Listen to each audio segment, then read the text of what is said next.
चुनाव से पहले भारतीय जनता पार्टी को झटका। वित्त मंत्री का फैसला, नहीं लड़ेंगी चुनाव।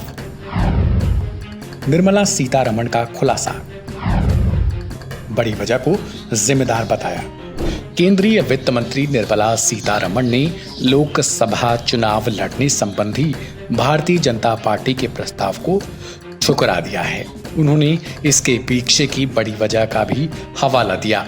इसके बाद से बीजेपी के लिए इसे बड़ी मुसीबत के तौर पर भी माना जा रहा है, क्योंकि भारतीय जनता पार्टी इस लोकसभा चुनाव में 370 पार का नारा दे रही है और इसके लिए सभी बड़े नेताओं को मैदान में भी उतारना शुरू कर चुकी है, ताकि इस बार वो सांसदों की संख्या में इजाफा कर सकें। हालांकि भारतीय जनता पार्टी के कई बड़े नेताओं के चुनाव न लड़ने से मना करने के बाद अब देश के वित्त मंत्री ने भी चुनाव से दूरी बना ली है और साफ तौर पर भारतीय जनता पार्टी आला कमान को बता भी दिया है। दरअसल वित्त मंत्री ने जानकारी देते हुए कहा कि उनके पास लोकसभा चुनाव लड़ने के लिए उस तरीके का जरूरी फंड नहीं है।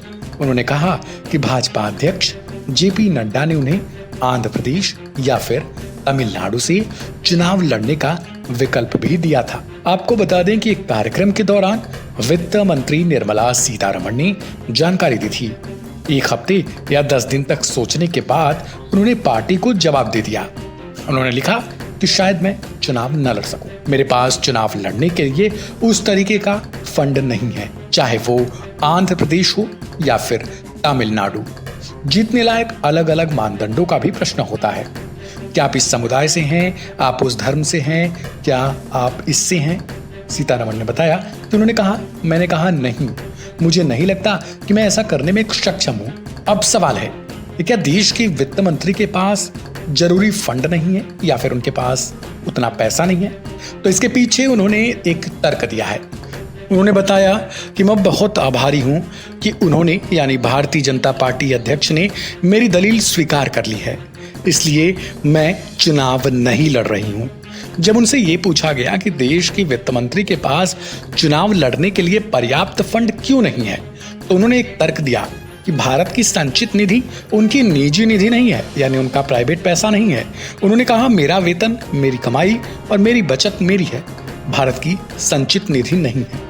हालांकि उन्होंने ये भी कहा कि पार्टी के लिए वो लगातार प्रचार अभियान में हिस्सा लेती रहेंगी। लोकसभा के बीजेपी उम्मीदवारों के लिए लगातार वो प्रचार भी करती रहेंगी, ताकि पार्टी को चुनाव जीतने में आसानी हो सके। बहरहाल निर्मला सीतारमण के इस फैसले को लेकर आपकी क्या राय है? उनकी संचित निधि या भारत की निधि को लेकर भी आपकी क्या राय है? उसे कमेंट बॉक्स में जरूर बताएं और सब्सक्राइब करें वन इंडिया हिंदी।